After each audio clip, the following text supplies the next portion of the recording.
Hey everyone, this is Sonnie-Buy Bedard with Sold by Sonnie, Buy with Confidence, Sell with Success. And as part of my series of We Live Here, We Love Here, We Work Here, I'm here today with Mark Hofstee. He's an attorney at law from Hofstee, Bolhouse, and McLean. Yep. McLean? Yep. And he's going to talk, everywhere you look nowadays, there's something about wills, about trusts, and so forth. So estate planning, it's a big thing. We don't like to think about it, but it's really an important deal, isn't it, Mark? Very much is. Absolutely.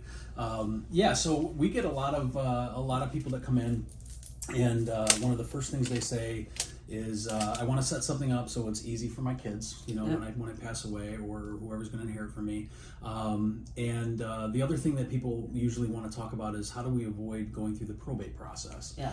And so one of the things that we will oftentimes recommend to folks is setting up a trust.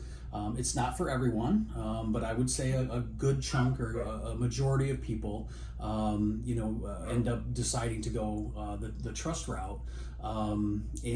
So with that, What are the differences? What's the difference between a will and a trust? Yeah, so a will is basically, the way I've always kind of been told this is a will is kind of your voice after death, right? Okay. So you can put your wishes in there and say, okay, upon my death, I want everything to go to my children or to whoever, and I want this person to handle my affairs. The downside to just doing just a will is that wills don't avoid the probate process. And that's a huge amount of percentage, isn't it? It is, and usually, for the most part, it's actually less expensive to set up a good plan ahead of time, whether it's a will or trust or both, than it is to actually go through the probate process when someone passes away. It's usually pretty expensive. The other thing that people don't really like with the probate process is that everything is public record. So everything gets filed. There's an inventory. You got to kind of lay out, here's all the assets that are in the estate. And people really don't like to put their, and so the idea is if you do set up a trust, we want to make sure that everything ends up in that trust. So for example, a bank account, a life insurance policy, the real estate, those kinds of things. We take care of all that as part of the process of setting up the trust. And that's it's usually almost always cheaper than going through the probate court.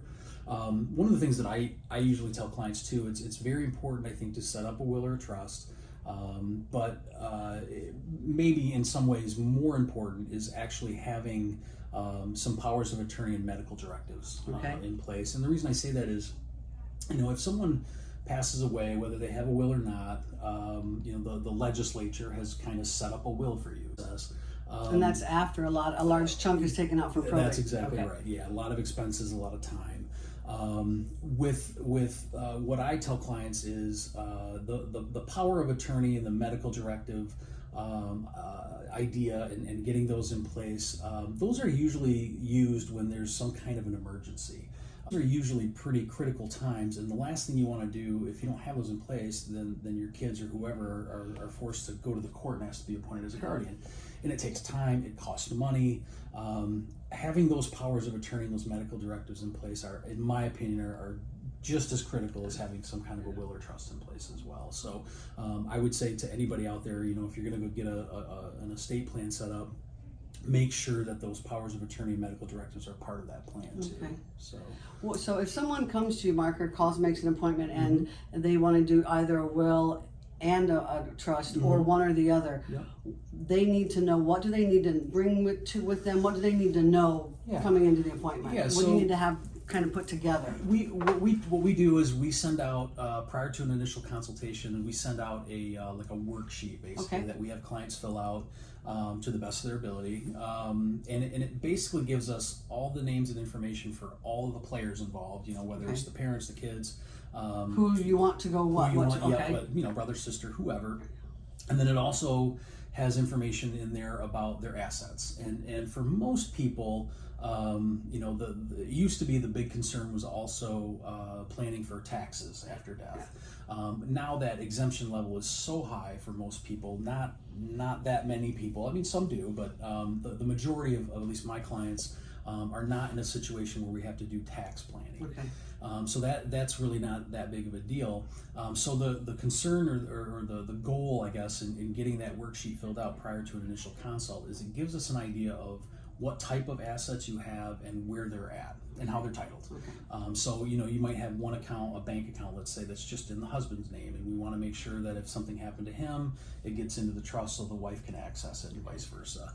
And so that becomes very critical from our side of the table, because one of the things I think that we do pretty well is not only do we set up the documents and do the will and trust and powers of attorney, but we also make sure that everything gets into the trust. And so we assist the client in doing all of that. Okay, super. Yeah. Now, what would you say to someone who says, that sounds really great, but, we don't have really that many assets. We have a house, we have a car, but they still want their kids to get their fair share. What would you tell them? Yeah, so everybody's a little different. I get that question a lot from younger clients. They're in their 30s and they're just getting established and they've got a couple young kids. One of the things I tell them is that if you have anything to pass, whether it's life insurance, a home, whatever, if you have young children, I think it's really important to be able to set up, usually with a trust, some kind of plan as to when and how those children will receive those funds.